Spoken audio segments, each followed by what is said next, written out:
नमस्कार, मैं हूँ सुशील शंकरविक, आप मेरे साथ देख रहे हैं metro today live. Metro today live में आज हमारे साथ जो पैनल पे आए हुए हैं, वो हैं दंडी स्वामी ब्रह्मदत्त जी पुरी। ब्रह्मदत्त पुरी जी जो है प्रयागराज से डायरेक्ट जुड़ते हैं हमारे साथ और संत महंत प्रकोष्ठ के महाध्यक्ष हैं, गौ गीता गंगा रक्ष के अध्यक्ष भी हैं। ब्रह्मदत्त जी स्वामी, आपका बहुत-बहुत स्वागत है मेट्रो टुडे लाइव में। जी, धन्यवाद। आपको कोटि-कोटि नमस्कार। जय जय नारायण। हमारे साथ दूसरे हैं कल्याण जी। कल्याण जी जो हैं कांग्रेस के प्रवक्ता हैं, स्पोक्स पर्सन है और जयपुर से भी जुड़े हुए हैं हमारे साथ ये, और जयपुर से मंडल अध्यक्ष हैं कांग्रेस के। कल्याण जी, आपको बहुत बहुत स्वागत है आपका मेट्रो टुडे लाइव में। थैंक यू साहब, धन्यवाद। अब सीधे हम सवाल पे आते हैं। सवाल ये है कि अब अगर पाकिस्तान नहीं रुकेगा तो हिंदुस्तान अटैक करेगा। ये सबसे बहुत बड़ी विचित्रता है कि हमारे सैनिक रोज मारे जा रहे हैं। इतनी उग्रवादता बढ़ गई है, अंडरस्टैंडिंग इतनी खराब हो चुकी है कि डेली हमारे कोई ना कोई शहादत दे रहे हैं। यंग जो जनरेशन है वो मारी जा रही है। चारों तरफ उग्रवाद ने होकर कश्मीर, जम्मू एंड कश्मीर से अब जम्मू में भी ये घुस गए हैं और इनके पास इलेक्ट्रॉनिक इतने सुविधाजनक हैं हथियार, जिसको देख के ये लगता है कि इनको बाहर से ट्रेनिंग दी गई है और बाहर से ट्रेनिंग दे के ये आए हैं उग्रवादी करने। सबसे बड़ी समस्या ये है इनके साथ कि ये जो आए हुए हैं इनके पास आधुनिक हथियार है और आधुनिक हथियार होने की वजह से इनका सबसे श्रेष्ठ कार्यक्रम ये है कि मारो या मरो, ये दो चीजों पे आते हैं और काम करते हैं। तो हमारे साथ जुड़ चुके हैं बीके मिश्रा जी, जो गौ गंगा रक्ष के अध्यक्ष भी हैं। बीके मिश्रा जी, आपका भी बहुत बहुत स्वागत है मेट्रो टुडे लाइव में। तो सबसे पहले मैं पूछना चाहता हूँ कल्याण जी से। कल्याण जी, आप बताइए ये उग्रवाद कब तक रुकेगा, क्योंकि अगर नहीं रुकेगा तो सबसे पहले इंडिया अटैक करने जा रहा है, उसने घोषणा कर दी है। जी कल्याण जी बताएं। कल्याण जी, आपको आवाज आ रही है मेरी? कल्याण जी, आपको आवाज आ रही है मेरी? जी, लगता है कल्याण जी के पास आवाज नहीं जा रही है। तो यही सवाल मैं ब्रह्मदत्त जी से पूछना चाहता हूँ। ब्रह्मदत्त जी, अगर उग्रवाद नहीं रुकेगा तो इंडिया ने धमकी दे दी है, इंडिया ने उग्रवाद को खत्म करने के लिए स्ट्रेट अवे बोल दिया है कि उग्रवाद खत्म करेंगे हम, अगर रुक जाओ, नहीं तो पाकिस्तान हम अटैक करेंगे। जी ब्रह्मदत्त जी। जी बताएं। इससे पूर्व में भी उन्होंने वो अच्छी हरकतें की थी और पूरी बस पर जो है हमला किया था, अटैक किया था, और तब भी उनको जो है इसीलिए भारत ने जो है उनको जा करके वहीं घुस के तभी मारा था, क्योंकि वो तमाम जो है पहाड़ों में अपने ठिये बनाए हुए थे, अड्डे और बंकर बना करके अंदर जो है पूरी ट्रेनिंग वहाँ लेते थे उस जगह पर। जी। और वो लोग जो है वहाँ अपना पूरा फील्ड बना के और पूरा शेड्यूल चलाते हैं, वहीं से वो जो है तब फिर भारत के खिलाफ षड्यंत्र रचते हैं। तो ये जो है पूरा ट्रेंड होके आते हैं, क्योंकि इनका जो है ट्रेनिंग शुदा होते हैं ये सब लोग, इनको सिखाया जाता है। और इनको ये कहा जाता है कि आप जो है अगर मर गए तो बताओगे, अगर जिंदे भी आ गए तो आपको पुरस्कृत किया जाएगा।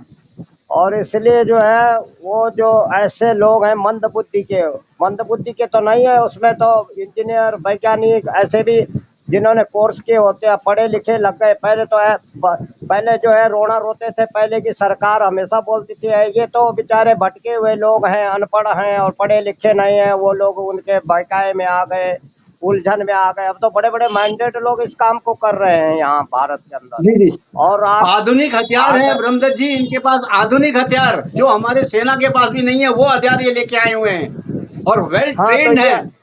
ये उग्रवादी नहीं है, ये वेल ट्रेंड है, हथियारे हैं। जी, वो केवल भारत के अंदर छद्म युद्ध करने आए हैं। और छद्म युद्ध उसको कहते हैं कि जो धोखा दे करके, छल छिद्र करके घात करना। और वो तो कायर लोग हैं, कोई बहादुर नहीं है। वो कायर लोगों की हरकतें, कायराना हरकतें हैं, वो कोई ऐसा नहीं है।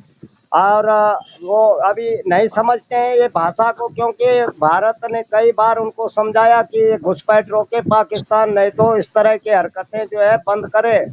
अगर हरकतें बंद नहीं करता है तो फिर भारत जो है दूसरी भाषा में समझाएगा, जिस भाषा में जो समझना चाहेगा उसी भाषा में उनको समझाया जाएगा। क्योंकि भारत ने बोल दिया है हम पहले अटैक करेंगे, भारत ने बोल दिया है रुक जाओ पाकिस्तान, नहीं हम अटैक करेंगे। और ये उसको धमकी ना समझे पाकिस्तान, जो इंडिया कहता है वो करके रहता है, करेगा, अटैक करेगा। अगर ये नहीं रुकते हैं अटैक हाँ होगा। हाँ, ये मोदी जी जी की सरकार है, और मोदी सरकार में करनी कथनी एक होती है। अगर उन्होंने ये इशारा दे दिया है तो शायद संभावना लग रही है कि जम्मू कश्मीर बिल्कुल। स्वतंत्र तो होगा ही होगा, पर पीओके भी साथ में लिया जाएगा, दोनों का छिड़ेगा। जी जी जी और इन लोगों ने ये हरकतें की, वहाँ क्या होगा कि हमारे भारत की कम से कम जो है 60% फौज वहीं लग जाएगी उस वक्त। जी जी। और थोड़ा ये है सात कि हो हजार सकता है सैनिक कि भारत की, ब्रह्मदत्त जी, हाँ जी 7,000 जी सैनिक वहां पे डिप्यूट कर दिए गए हैं उग्रवाद को खत्म करने के लिए। 7,000 जी जी सैनिक जी कम नहीं होते हैं साहब, बहुत ज्यादा है 7,000 सैनिक। जी जी। अगर 7,000 वहाँ किए हैं तो अगर वहाँ 90,000 की जरूरत पड़ेगी तो भी भारत जो है तैयार रहेगा। और जी ये कोई ऐसी बात नहीं, ऐसा हमारा सैनिक और वीर जवानों का अभाव नहीं है कि जो इतने लाखों सैनिक वीर गति को प्राप्त हो गए बॉर्डर जी के जी नाम पर। इसलिए जो जी है जी उसकी शहादत तो देनी ही पड़ेगी, और बिना दिए तो मेरे को जी लगता है कि न तो पीओके मिल सकता है, न कश्मीर आजाद होगा। अभी वो जी जी लोग ये सोचते हैं कि हम आजाद कश्मीर के हैं, तो वो आजाद कश्मीर का संबोधन करते हैं। वो तो भारत कश्मीर भारत में है और भारत का है वो। ये तो उनकी भूल है जो कहते हैं आजाद कश्मीर है। हम आजाद लेके और जो आजादी लेंगे, लड़के लेंगे, टुकड़े टुकड़े गैंग, कई प्रकार की ऐसी गतिविधियां इन्होंने चलाई। तो ये जो टुकड़े टुकड़े गैंग है इनका नाम के भारत में है, लेकिन ये इनका शेड्यूल पाकिस्तान के आदेश अनुसार चलता है। जैसा जैसा जी जी इशारा जी पाकिस्तान करता है तो ये भारत में कुछ देशद्रोही लोग जो है उसी तरह से वो जो है नाचना शुरू करते हैं उनके पीछे, अपने देश के साथ जी खड़े नहीं जी होते हैं। हाँ जी हाँ, जी देश में देख लेते हैं कि देश विकसित हो रहा है, देश आगे बढ़ रहा है, तो वहां जो है रोड़ा अटकाने के लिए विरोध में खड़े हो जाएंगे और ठीक ठीक विपरीत काम करेंगे। तो कुछ ऐसा भी ठीक लग रहा है कि ठीक है। इन लोगों को भी चिन्हित करना पड़ेगा भारत के अंदर, जो ऐसे गतिविधियों में भी लिप्त हैं, भारत भले ही पर हों, जी पर जी उनको भी जो ठीक है। है सरकार ठीक को। है ब्रह्मदत्त जी, मैं वापस आऊंगा आपके पास। हमारे पास और भी पैनल में आए हुए हैं लोग, जैसे मिस्टर बीके मिश्रा जी हैं। बीके मिश्रा जी, आप ये बताएं कि पाकिस्तान को धमकी देना ही पूरा नहीं है, बल्कि इनको अटैक करना चाहिए, यही एक सोल्यूशन रह गया है। आपके राय में क्या होना चाहिए बीके मिश्रा जी?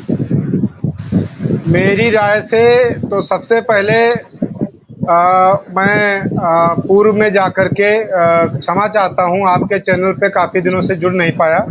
दूसरी चीज़ कोई ये है बात कि नहीं, कोई बात नहीं। जब बात भारत के सम्मान की आई, जी बात भारत की सुरक्षा की आई, तो फिर जी मैं जी कहीं भी हूँ, मैं उपस्थित रहूंगा देश के सम्मान में, गौ गीता गंगा बिल्कुल रक्षा सही। मंच मैदान में।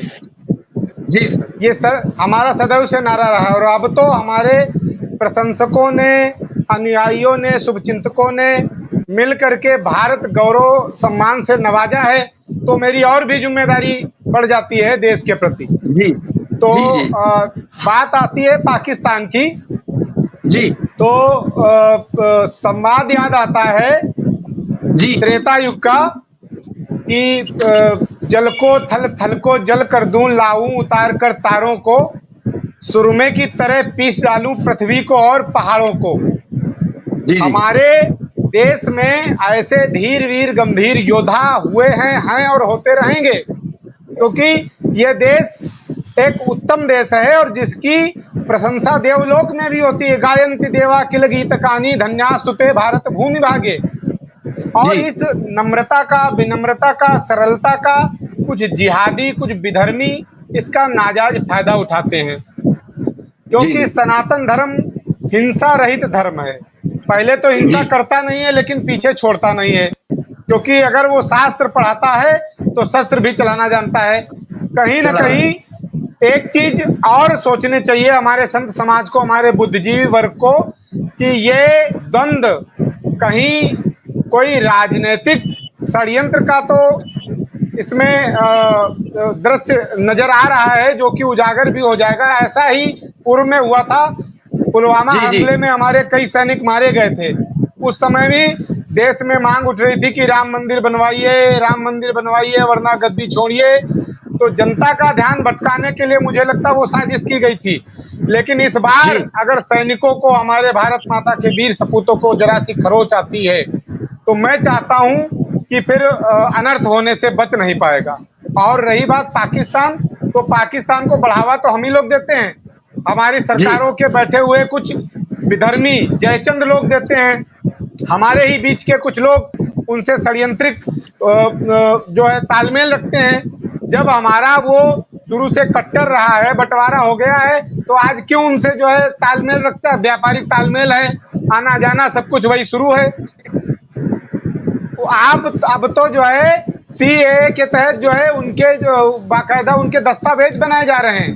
जैसे कि आपने सुना होगा कि 500 रुपए दे करके अवैध आधार कार्ड बनवा लीजिए। जी जी। अब तो कोई भी आकर के कहीं का भी हो और बस ये कि उसमें अपना दर्ज करवा रहा है। हमारे एक बहुत खास मिलने वाले हैं और डीजीपी रहे उत्तर प्रदेश से, अब जो है भाजपा में प्रशासनिक सेवा में शामिल हो गए रिटायर होने के बाद। उनको ये ड्यूटी सौंपी गई है उत्तर प्रदेश से, और उत्तर प्रदेश मिनी पाकिस्तान है कहीं कहीं। तो जब आप जानते हो कि ये लोग यहाँ के हैं नहीं, इनके बाप दादा ये सब, और अब हैं भी तो भी वो पाकिस्तान का गुणगान करते हैं। अभी इंडिया पाकिस्तान का मैच हो, इंडिया अगर जीत जाती तो ये टीवी जला देते हैं, तोड़ देते हैं। रहते हिंदुस्तान में, खाते हिंदुस्तान का पानी, हिंदुस्तान का पीते, जय जयकार पाकिस्तान की करते हैं। झंडा लगाते हैं गाड़ियों पे पाकिस्तान का। सरकारें सो रही हैं क्या? इनके कान बंद हैं क्या? ये मूक दर्शक बने हुए या बढ़ावा दे रहे हैं? पूर्व की घटना याद आती है, मौलाना साहब ने कोरोना काल में जो है ये षड्यंत्र फैलाया, थूक फैलाया नोटों पे, और वो आज तक पकड़ा नहीं गया। क्यों भाई, क्या कमी है तुम्हारे पास? तो सरकारों को भी कान में तेल डाल के नहीं रहना चाहिए, नहीं तो गृह युद्ध हो जाएगा। देश का तो कोई बाल बाका कर नहीं पाएगा, हमारे वीर धीर सैनिक लगे हुए हैं। लेकिन अगर सरकारें गृह युद्ध, तो मैं चेतावनी देना चाहता हूं सरकारों को कि नींद से जागे, अपने पदलोलुपता। अभी देखो, बहुत बड़ी भारत की जो पार्टी भारतीय जनता पार्टी, जिसके हम कट्टर सपोर्टर हैं, सारे हिंदुत्व का इन्होंने ठेका ले रखा है, आज उसी में द्वंद्व चला है कुर्सी के पीछे। शाह कहते हैं मैं गद्दी पे बैठूंगा मोदी जी के बाद, योगी जी का अलग नारा है कि मैं बैठूंगा, और केशव मौर्य अलग लगे पड़े हैं, नहीं हमें भी चाहिए। तो इसके चक्कर में उसको नीचा दिखाओ, उसको नीचा दिखाओ, द्वंद्व करो। कार्यकर्ताओं की उपेक्षा हो रही है, सनातनियों का बहिष्कार हो रहा है, गौ माता का निरादर हो रहा है, कोई भी सुनवाई नहीं होती है, थाने में जाकर के कार्यकर्ता के ऊपर मुकदमा लिखा जाता है। क्यों भाई, कब तक? और रही बात यह, जो ये कुछ नहीं कर सकते कुकुर मुत्ते, हमारे जो एक एक कहते हैं ना, जान, पहले भी नारा था, जान देंगे मगर जाने नहीं, कश्मीर देंगे, बढ़ाई टांगे तो टांगे पकड़ के चीर देंगे। और हमारे पूर्व में भी हमारे सैनिकों के साथ जब धोखा हुआ तो 10-10 को एक ने मारा, फिर गिर गए होश गवा के। तो ये तो खैर सफाया होना ही है, इनकी मौत आई है। जब कहते हैं ना गीदड़ की मौत आती तो शेर की तरफ, शहर की तरफ भागता है, इस तरह पाकिस्तान के भी पंख लगाए जो भारत से टकराने की साथ में आया हुआ है। जी मिश्रा जी, मैं आपसे ये चीज पूछना चाहता हूं कि हमारे नौजवानों की शहादत कब तक लेंगे? ये कब तक हमारे सब्र का इंतजाम लेंगे? ये इंतजार कब तक करेंगे सब्र का? अब तो सब्र तोड़े जाए, पाकिस्तान पे अटैक करो, क्यों नहीं कर रहे हैं? सीमा सुरक्षा बल को पूर्ण स्वतंत्रता दी जाए, क्योंकि वो बता के गोली नहीं मारेंगे, वो बता के गोली नहीं मारेंगे। हाँ, तो उनको पूर्ण स्वतंत्रता दी जाए, उनके ऊपर किसी तरह का दबाव बर्दाश्त नहीं। प्लस जो वीर शहीद होते हैं, आज ऐसे सैनिक जो शहीद हो चुके हैं पूर्व में, उनके परिवार भीख मांगने जैसी स्थिति है। क्या किया सरकारें? जाकर के फोटो खिंचवाती हैं वहां पे। जी जी जी। उनकी विधवाओं का तिरस्कार हो रहा है, उनको नाजायज प्रताड़ित किया जा रहा है, मानसिक प्रताड़ना दी जा रही है। शारीरिक शोषण की ओर बढ़ रहे हैं, उनके तरफ निगाहें गीदड़ों की दबोचने के लिए। जी जी कल्याण जी, आप बताएं कि ऐसा कब तक चलेगा? सरकारों द्वारा ऐसा कब तक चलेगा? ये उग्रवाद देखिए, क्यों नहीं रुक रहा है? हमारी सरकार क्या नाकाम हो चुकी है क्या? हर चीज का एक अंत है और हम लोग चेतावनी दे ही रहे हैं, और सरकारें मुझे जी, जी, लगता है इनके कान भनकेंगे और ऐसा कार्य करेंगे। जी जी जी जी कल्याण जी बोले। मैं आदरणीय आदरणीय संतों से क्षमा हूँ कि मेरी अगर कोई बात बुरी लगे तो मुझे क्षमा करना है। पहली बात तो ये मैं कहना चाहूंगा कि जैसा कि अभी मिश्रा जी ने कहा और आदरणीय गुरुदेव जी ने भी कहा कि हम सनातन है और मोदी जी के साथ में है। अभी मोदी जी की सरकार 15 साल 10 साल से बराबर चल रही है, तो मोदी जी किसका इंतजार कर रहे हैं उन आतंकवादियों को मिटाने के लिए? पहले तो ये आरोप लगाते हैं कि पहले कांग्रेस थी जो उनको सपोर्ट करती थी, मान लेते हैं सपोर्ट कर रही होगी, बाकी अब कौन सपोर्ट कर रहा है? अब तो कांग्रेस का सपोर्ट नहीं है, सेंटर में गवर्नमेंट इनकी है, कश्मीर में से इनकी है। क्यों 4 साल से सीज बैठ है? क्यों 4 साल से है? तो मैं इनसे ये पूछना चाहता हूँ, किसका इंतजार कर रहे हैं? कौन कहेगा आपको कि ये लिमिट है? क्या 150 हमारे सैनिक जो मर चुके हैं और मरवाना चाहते हैं क्या? ये क्यों नहीं? उसमें 4 साल से इन्होंने सीज फायर कर रखी है, फिर लोगों को गुमराह करते हैं, बार बार धमकियां देते हैं कि हम ऐसा कर देंगे, पाकिस्तान को नेस्त नाबूद कर देंगे, मिटा देंगे, घटा देंगे। तो क्यों नहीं करते फिर? किसका इंतजार है? सेना इनके पास में है, मिलिट्री इनके पास में है, आधुनिक हथियार इनके पास में है, सत्ता इनकी है, सेना नायक इनके हैं, कांग्रेस तो कहीं पे है नहीं। भाई पहले तो आप एक नारा लेते थे कि सब कांग्रेस सपोर्ट करती है, और अब क्यों नहीं कर रही है? आज रिसेंटली आज फिर दो हमले हुए हैं, आज फिर राजौरी और इसमें डोडा में हमले हुए हैं, फिर हमारे सैनिकों का सर्च हुआ है, वो चले। अभी आज 5 सैनिक शहीद हुए हैं, जिनके 2 शहीदों की अर्थियां पार्थिव शरीर यहाँ पे हमारे राजस्थान में, हमारे जयपुर में आए हैं। उनको देखकर भी गुस्सा आता है। इसमें कांग्रेस से बीजेपी कुछ नहीं है, आप एक कांग्रेस की बुराई करे जाओ और उनसे मरवाए जाओ।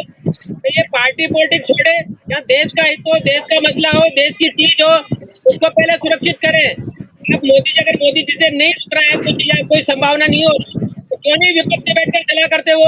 क्योंकि देश का मसला है, देश में पक्ष और विपक्ष, जब देश का मसला होता है तो पक्ष और विपक्ष की आवश्यकता नहीं होती। देश में देश होता है, सब बराबर होते हैं। आप उनसे सलाह करें कि इसको कैसे रोका जा सकता है, इसके लिए क्या किया जा सकता है। तो हमारे रिटायर्ड जनरल है, जिन्होंने पहले रोका है, युद्ध लड़े हैं और सैनिक रणनीति बनाई है, आप उनको कॉल करें, आप उनको बुलाएं, उनसे पूछें कि इनसे कैसे निपट सकते हैं। और ये तो ये है कि आप एक दूसरे की बुराई करते रहो, चलता रहेगा। हमारे 2019 में 44 सैनिक शहीद हुए पुलवामा के, आज तक उसका कोई जवाब नहीं है। उसमें वो RDX कहाँ से आया, कौन आया, किसके थ्रू आया, वहाँ से जो चौकियां बनी हुई थी उनको किसने हटवाया? तो ये सारे के सारे मसले ऐसे हैं, तो कहीं कहीं जाके राजनेताओं पर भी डाउटफुल होते हैं। हम लोग बात तो मरने मिटने को तैयार है, क्योंकि देश की रक्षा करनी है, देश हमारा है तो हम देश के साथ में। अगर देश ही नहीं रहेगा तो हम कहाँ पे रहेंगे? हम किस जगह किसका भला कर लेंगे? बाकी ये जो नेता लोग हैं, ये रणनीति खेलते हैं और वोटों के खातिर अपने देश के जवानों को शहीद करवाते हैं। आप क्यों नहीं अपनी सेना को जो है ट्विन डाइवर्टर छूट दे देते हैं? आप सेना को छूट दे दो तो किसी को छूटने नहीं देंगे। अगर यहाँ पर ये है कि अगर कुछ करना जाता है और होता है तो ये नेता लोग सिफारिश करते हैं, नेता लोग पहुंच जाते हैं कि नहीं नहीं नहीं नहीं इसको छोड़ दीजिए, नहीं तो हमारे रिलेशन खराब हो जाएंगे, हमारे को जान पहचान नहीं होगा, हमारा खराब हो जाएगा, हमारा ऐसा हो जाएगा, वैसा हो जाएगा। तो ये दोगली नीतियां बंद करें और जो भी देश में निर्णय है वो उठाए। देश जितना आप ये अटैक करें या तरीके से समझ सकते हैं। आप चाहेंगे तो अगर मान लो कोई बात होती है, आप बैठ कर बात करते हैं, फोन पे बात कर लो, या तो मान जाओ, नहीं तो हम ऐसे मनवा दूंगे। आप इनको क्यों नहीं कह सकते? मैसेज दीजिए, कितना सा पाकिस्तान, छोटा सा पाकिस्तान है, कितने को लोग होंगे। हमने पहले एयर स्ट्राइक किया तो सब लोग आपको कैसे सपोर्ट किया, आपको दोबारा जो है राजनीति दी, आप खुद क्यों नहीं करते? आप फिर कुछ जाइए, हमारा देश आपके साथ है, हमारे पब्लिक आपके साथ में है, और जो हमारे देश के देशवासियों को, सैनिकों को शहीद कर रहे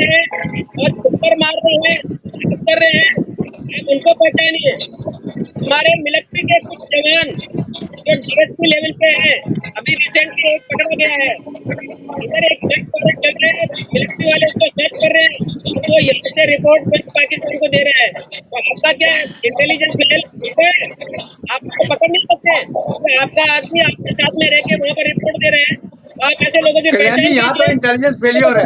कल्याण जी यहाँ पे इंटेलिजेंस फेल्योर है, यहाँ इंटेलिजेंस फेल्योर है। तो ये गवर्नमेंट फेलियर है। इंटेलिजेंस किसी चीज का फेलियर होता है तो गवर्नमेंट फेलियर होती है। दूसरे पे दोषारोपण करने की आवश्यकता नहीं है, दूसरे को धमकियां देने की जरूरत नहीं है, दूसरे से पूछने की जरूरत नहीं है। अगर आपको लगता है कि देश में काम होना है तो होना है, आप इमीडिएटली एक्शन लीजिए, निर्देश दीजिए, सेना को निर्देश दो। आपकी जल सेना है, थल सेना है, नौ सेना है, तीनों के कमांडरों को बुलाइए, इमीडिएटली मीटिंग कीजिए और आप इनको निर्देश दीजिए कि हमारे जवान हमारे लिए बहुमूल्य है, वो हमारे देश की रक्षा के लिए अति आवश्यक है और हम लाखों रुपए लगाकर एक एक कमांडो को तैयार करते हैं। इसलिए इनकी चेकिंग होने का मतलब ये है कि हमारे देश का नुकसान हो रहा है। तो आप इसको रोकिए और वहाँ पर जो है जितने भी जो भी हो सकता है, जैसे भी हो सकता है, हम सबको फुल सपोर्टेड है। दोनों पार्टियां पक्ष और विपक्ष, इसमें कोई पार्टी पॉलिटिक्स नहीं होनी चाहिए, क्योंकि हमारे देश का मुद्दा नहीं है, ये कुर्सी का मसला नहीं है, देश का मसला है। अगर आपका देश और देशवासी जीवित रहेंगे, देश की सीमाएं सुरक्षित रहेगी, तो आपको इलेक्शन लड़ने के जीतने के मौके बहुत मिलेंगे। इसलिए आप ये है कि लोगों को बरगलाकर अपनी खुशी के खातिर देश को दाव पे नहीं लगाए और देश की जनता को सुरक्षित रखे। मेरा तो आपसे भी निवेदन है, सरकार से भी निवेदन है और आपके माध्यम से भी मैं ये कहना चाहता हूँ कि सरकार इस पर जल्द से जल्द एक्शन उठाए, जल्द से जल्द कड़ा कदम उठाए और हमारे जवानों की रक्षा करे। नहीं तो हमारा देश और हम देशवासी दूसरे के लिए मोहताज हो जाएंगे, उन्हें गुलाम हो जाएंगे। तो मेरी तो बार बार निवेदन है कि आपके माध्यम से गवर्नमेंट इसमें ध्यान दे, मसला बहुत ही जरूरी है और बहुत आवश्यक है। जी ब्रह्मदत्त जी, जी हमारे जो सैनिक मारे जा रहे हैं वो आधुनिक हथियार से मारे जा रहे हैं और जितने भी इनके पास हैं, जो उग्रवादी इस समय हैं, वो उनके पास आधुनिक हथियार हैं। आधुनिक हथियार उनके पास आए कहाँ से? कहाँ से उन्होंने ट्रेनिंग ली? कौन इसके पीछे है? पाकिस्तान। पाकिस्तान को क्या ये वापस सर्जिकल अटैक करके रोक नहीं सकते हैं क्या? भारत को इतनी तो स्वतंत्रता होनी चाहिए कि हमारा कोई भी सैनिक अगर शहजादे देता है, मरता है, उसके बाद इनको रुकना तो नहीं चाहिए। कितने और लोग मरवाएंगे ये? जी ब्रह्मदत्त जी बताएं। जी जी जी ब्रह्मदत्त जी बताएं। जी जी, सबसे पहली बात यह है कि जब भारत का और पाकिस्तान का कोई मामला होता है, कोई घटनाएं ऐसी घट जाती हैं, तो और देश भी जो है फिर उंगली उठाते हैं कि यह नाजायज हो रहा है, ये ठीक नहीं हो रहा है। तो इस वक्त और देशों को भी तो कहना चाहिए कि पाकिस्तान ऐसी ओछी हरकतें छोड़ दे। ये आधुनिक हथियार कहाँ से आए? ये तो पाकिस्तान से पूछा जाना चाहिए जरूर कि भाई ये आधुनिक हथियार लेकर ये यहाँ घुसपैठ भारत में पकड़े जा रहे हैं और ये कैसे, किसने इनको परमिशन दी है, कहाँ से आ रहे हैं? तो इस चीज की बात है कि कुछ इंटेलिजेंस ब्यूरो है, सीबीआई है, सीआईडी है और हमारे जो भारत के गुप्तचर विभाग होता है और गृह मंत्रालय और रक्षा मंत्रालय, तो जवान तो जो है देश की रक्षा कर रहे हैं। बात यही उठ रही है कि जवान कर रहे हैं, इन जवानों की रक्षा कौन करेगा? जी जी जी, बात यहाँ है। तो जब जवान देश की रक्षा कर रहे हैं तो इन जवानों की रक्षा कौन करेगा? उनकी रक्षा कौन करेगा? गृह मंत्रालय और रक्षा मंत्रालय को हाँ बहुत जरूरी हो गया है। इस वक्त मंथन करने का समय आ गया है कि ये जो इस प्रकार की ओछी हरकतें कर रहे हैं और बिल्कुल बेधड़ीले से, और वो अपने को समझ रहे हैं कि हम बहादुरी कर रहे हैं, वो कायराना हरकतें से बाज नहीं आ रहे हैं और इस तरह आकर के हमारे जवानों को घात लगा के बैठे रहते हैं जंगलों में और चुपके से जो है पीछे से घात लगा के मारते हैं। और वीरों की पहचान ये है कि आमने सामने होता है, लेकिन वो तो कायराना हरकत वाले लोग हैं। वो उनको केवल उनका एक धर्म है कि बस मारो या मरो, उनका दूसरा धर्म कुछ नहीं है। इनका धर्म नहीं होता है कोई भी। और जी ब्रह्मदत्त जी, आपसे वापस पूछेंगे। हमारे साथ एक नए मेहमान हमारे साथ जुड़ चुके हैं, तो जितने मेहमान जुड़ चुके हैं उनसे मैं ये पूछना चाहता हूँ, आप अपना परिचय दे दें, आप अपना परिचय दे दें। जी जी आवाज नहीं आ रही मैडम। आप परिचय दे दें अपना, जो अभी हमारे साथ मेहमान जुड़े हैं वो परिचय दे दें, कौन है, बताएं आप कहाँ से जुड़ रहे हैं, कौन है। आवाज जी नहीं आ रही मैडम को। मैडम आप कहाँ से जुड़ी हैं हमारे साथ, मैडम आप कौन हैं। चलो कोई नहीं मैडम, बाद में आवाज देंगे। कल्याण जी आप बताएं कि ये काराना हरकत जो कर रहे हैं पाकिस्तान और आधुनिक हथियार के साथ ये लड़ रहे हैं, इनको एक तरह से इंडिया ने धमकी तो दे दी है कि पाकिस्तान रुक जाओ नहीं तो हम अटैक करेंगे। क्या ये स्लोगन सही है या इनको अटैक ही कर देना चाहिए। कल्याण जी देखिए आधुनिक हथियार इनके पास में आ रहे हैं, कहाँ से आ रहे हैं, किस देश के बने हुए हैं, कौन सप्लाई कर रहे हैं, ये हमारी इंक्वायरी से दूर है। हमारे पास तो जब कोई आतंकवादी को हम शूट आउट कर देते हैं, मार देते हैं, फिर उसके पास में जो पिस्टल मिलती है या एयर मिलती है या AK-47 मिलती है, तो उसमें रिमार्क होता है वो हम चाहते हैं कोई कश्मीर का बना हुआ है, पाकिस्तान का बना हुआ है, चाइना का बना हुआ है। तो इन चीजों के बारे में हमारे को नहीं सोचना है, हमारे को तो टू एंड डाई वाला काम करना है। हमारे सैनिकों की रक्षा करनी है और हमारे सैनिकों को फुल सपोर्ट देके और फुल एम्यूनिशन देके और चारों तरफ से प्रोटेक्ट करके उनको ये कहना है कि जो भी आए वो चाहे से चाइना का हो, चाहे से पाकिस्तान का हो, चाहे अफगानिस्तान का हो, चाहे और कहीं का कपूर का हो, आप इमीडिएटली से शूट आउट करें। तो आतंकवादी है या दूसरे देश का आदमी है, आपको रिप्लाई नहीं करते हैं, तो बिल्कुल स्टेट पे इनको ये नहीं इंक्वायरी करनी है कि कहीं क्या ऐसा कितना रहा है, किस कौन भेज रहा है, कौन सी भेज रहा है। जी हमको मालूम है जो भेजा है जी कल्याण जी, वंदना जी हमारे साथ जुड़ चुकी हैं। कल्याण जी एक मिनट, वंदना जी हमारे साथ जुड़ चुकी हैं। वंदना जी आपको मेरी आवाज आ रही है, वंदना जी आपको मेरी आवाज आ रही है, वंदना जी आवाज आ रही है मेरी आपको। लगता है वंदना जी जुड़ तो चुकी हैं लेकिन इनका ऑडियो नहीं करेक्ट। वंदना जी आपको मेरी आवाज आ रही है, लगता है वंदना जी को आवाज नहीं आ रही है। कोई बात नहीं, कल्याण जी आप कंटिन्यू करें, कल्याण जी आप कंटिन्यू करें। मेरा तो यही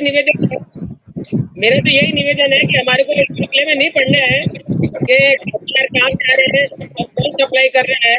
हमारे को तो ये देखना है कि इन लोगों को जो कौन भेज रहे हैं और उस आदमी को किस तरह से रोक सकते हैं या उस देश को किस तरह से टारगेट करके अपना उनको हानि पहुंचा सकते हैं और उसको रोक सकते हैं। क्योंकि हमारे को मालूम है कि जैसे मोहम्मद, जैसा कि पुलवामा में अटैक हुआ था, जैसे मोहम्मद ने उसकी जिम्मेदारी लेते हैं और उसका कुछ नहीं बिगाड़ सकते, क्योंकि उसका नाम लेके उसको बार बार कह सकते हैं कि जैसे मोहम्मद ने ऐसा किया, जैसे मोहम्मद ने ऐसा किया, बाकी हम उसका कर कुछ नहीं सकते। हमको तो इमीडिएटली उसको रिप्लाई करना है। जैसा कि पुलवामा में 8 दिन 12 दिन बाद इंडिया ने एयर स्ट्राइक करी और एयर स्ट्राइक करने के बाद में वहां पर जो है जो किया वो एक काबिले तारीफ था। मैं इसकी तारीफ करता हूँ और हमारे सैनिकों के जज्बे को सलाम करता हूँ कि वो लोग बाग उनको ऐसा सबक सिखा के आए कि वो 2-4 साल तक शांत रहे।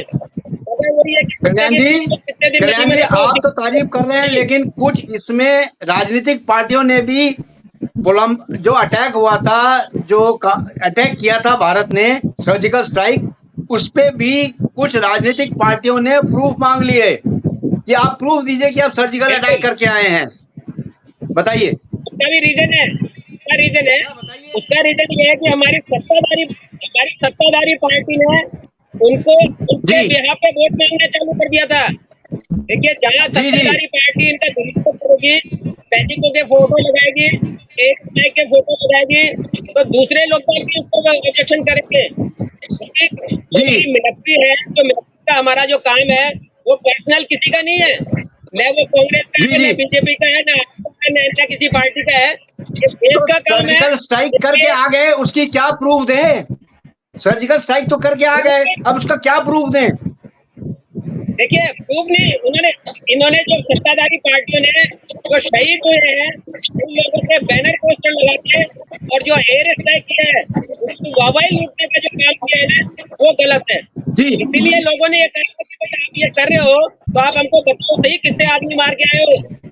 ये एक रिवर्स काउंटर था, इसको एक तो मीडिया ने इसको गलत किया है और गलत तो इसलिए मैं कहता हूं कि कोई भी पार्टी हो वो धर्म और सेना से परे है, धर्म को और सेना को इसमें इन्वॉल्व नहीं करे, ये दोनों मैटर अलग है। धर्म की रक्षा करना गवर्नमेंट का काम है, अगर ये है कि धर्म को बीच में लेकर या सेना को बीच में लेकर लोगों से वोट मांगना, लोगों को गुमराह करना, ये गलत परिपाटी है और ये गलत जी। परिपाटी लोगों के लिए नुकसानदायक है। जी जी ब्रह्मदत्त जी, मैं आपसे सीधा सवाल ये पूछना चाहता हूं, आप भारत को, भारत के प्रधानमंत्री को, भारत के गृह मंत्री को, भारत के रक्षा मंत्री को क्या संदेश देना चाहते हैं? आप डायरेक्ट संदेश दीजिए। क्यों? क्योंकि मेट्रो टुडे लाइव है और 140 करोड़ जनता देख रही है, प्लस पूरे नेता लोग इसको देख रहे हैं। आप इस पे बताएं क्या कहना चाहते हैं आप उग्रवादी के बारे में, उग्रवाद को कैसे रोका जाए? आप अपना सजेशन दें। जी ब्रह्मदत्त जी बोले, बोले। देखिए उग्रवाद जो है ये जब से देश सन 1947 से जब से बंटवारा। चलो कोई बात नहीं, बोल कल्याण जी आप बताएं, आप दीजिए संदेश, क्या संदेश देना चाहते हैं? कल्याण जी आप। मेरा संदेश तो कि हमारा देश सर्वोपरि है और इसमें कोई पार्टी पॉलिटिक्स नहीं होनी चाहिए। जहाँ हमारे देश हित की बात हो, हमारे देश की रक्षा की बात हो, हमारे देश के मान सम्मान की बात हो, वहां पर यह है कि कोई बीजेपी कांग्रेस नहीं हो, हम सब एक हैं और हमारे पीएम साहब लीडर होकर सबके बिहाव पे और सबके आश्वासन पे जो चाहे स्टेप उठा सकते हैं, उनको फुल छूट है, क्योंकि वो देश के प्रधानमंत्री है और देश का प्रधानमंत्री एक सर्वोच्च नेता होता है, सर्वोच्च नागरिक होता है, घर का मुखिया होता है। इसलिए जहां अगर घर की रक्षा की बात होती है वहां निडर होकर, निस्वार्थ होकर वो अपने हित को छोड़कर देश हित में सोचे और देश हित में स्टेप उठाए तो बहुत ही बेहतर होगा। Over to you sir. जी कल्याण जी आपने तो बिल्कुल सही बोला, देश हित में आप कुछ सजेशन तो दें, क्या देश हित में जो है, यानी पाकिस्तान पे अटैक करना चाहिए कि नहीं करना चाहिए? मेन मुद्दा तो ये है, और अटैक करना चाहिए तो इतनी देर क्यों? इतनी देर क्यों? बातों के भूत लातों से मानते हैं, बातों के भूत लातों के भूत बातों से नहीं मानते हैं। इसलिए टिट फॉर टैट वाली रणनीति अपनानी चाहिए। टिट फॉर टैट, जैसे को तैसा, जब तक हम नहीं करेंगे तो अगर आते हैं गुस्से, हमारे 2 सैनिक शहीद करके जाते हैं, हमारे को गुस्से उनको 10 सैनिक शहीद करना चाहिए। जब तक ऐसा नहीं होगा, भय बिना तो प्रीत नहीं होती, जब तक उनको डर नहीं होगा तब तक वो ये है कि छदम युद्ध करते रहेंगे। आपने जो है 4 साल से सीज फायर कर रखा है, सीज फायर खोल देना चाहिए। आप ये कि बार बार उनको कह दो कि अगर तुम 2 मार के आएंगे और अंदर घुस के मार के आओ।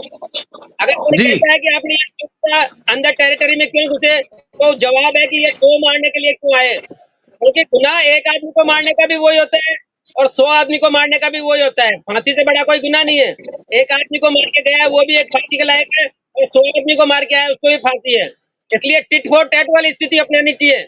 जैसे को तैसा, अगर वो आते हैं तो शूट आउट, कोई कुछ नहीं, नो पकड़ा पकड़ी, नो जेल, नो कोई का इंक्वायरी, कुछ नहीं करना है, उनको शूट आउट कर दो इमीडिएटली। बाद में जो होगा देखा जाएगा। पहले हमारे देश की सुरक्षा है, अगर हमारा देश है तो हम सुरक्षित हैं और हमारे सैनिक जो हमारे प्रिय है, हमारे पूजनीय है, जो हमारे लिए रात दिन वहां पर जो है ना अपना दुख झेलते हैं, लोगों की रक्षा करते हैं, बर्फ में पड़े रहते हैं, कीचड़ में पड़े रहते हैं, रात भर पत्थर काटते हैं, टाइम से खाना नहीं मिलता है, टाइम से सोना नहीं मिलता है, और हम लोग का ये है कि उसको खाली माला चढ़ा के एक हाथ जोड़ के पुष्पांजलि चढ़ा के तीसरी कर लेते हैं। ये गलत परिपाटी है। हमारे को उन लोगों का जो कल्याण जी आप तो चैन से सोते हैं, आप तो चैन से सोते हैं, वो बेचारे हमारी देश की रक्षा करते हैं दिन रात जग के, और इतने कठोर बन के खड़े रहते हैं कि एक भी इंसान को इन्फिल्ट्रेशन नहीं करने देते हैं। अब आप देखिए सैनिकों का कितना बड़ा देश के लिए कुर्बानी है, बगैर खाए पिए खड़े रहते हैं, धूप हो, गर्मी हो, ठंड हो, कुछ भी हो, खड़े रहते हैं। अब आप देखिए कितना ज्यादा ये शहजाद देते हैं अपने देश को, देश से कितना ज्यादा प्रेम करते हैं, अपने देशवासियों से कितने ज्यादा प्रेम करते हैं। तो भारत को बिल्कुल इंतजार नहीं करना चाहिए और पाकिस्तान को अल्टीमेटम भी नहीं देना चाहिए कि हम ये कर देंगे, आप अटैक करो, हम आपके साथ हैं, ऐसा कह के अटैक कर दीजिए आप, देखा जाएगा जो होगा। बिल्कुल सही कहा है आपने, क्योंकि अटैक ही अब एक रास्ता रह गया है, क्योंकि रोज रोज अपने सैनिकों की शहादत देना हमारे पास अब नहीं है। हमारे यंग सैनिक मारे जाते हैं, उस समय दुख होता है, ओल्ड भी मारे जाए तो भी दुख होता है। हमारा सैनिक एक कितने मुश्किलों से लड़ता है, और हमारा जो सैनिक है सीने पे गोली खाता है, ना कि पीठ पे गोली खाता है। ये सबसे बड़ी बात देखो आप। तो इसलिए एक ही सैनिकों को जी एक ही महीने में अभी रिसेंटली 9 अटैक हुए हैं और 10/11 अभी चल रहा है। आज 2 अटैक हो चुके हैं सर, एक महीने में। टोटल जब से प्रधानमंत्री जी वापस थर्ड टर्म में आए हैं 18 अटैक हो चुके हैं, 18 अटैक। बिल्कुल बिल्कुल सर। बाकी एक महीने में बता रहा हूँ मैं, एक महीने में 12 अटैक हो चुके हैं। किसका जी इंतजार जी कर जी रहे जी हैं? तो लेके 2021 से लेके और 2024 तक हमारे 50 सैनिक इस आतंकवादियों की वजह से शहीद हो चुके हैं, जो बहुत ही बुरी बात है। और रिसेंटली अभी डोडा में हमारे 5 जवान और 10 नागरिक शहीद हुए हैं, हमने 4 आतंकवादी मारे हैं।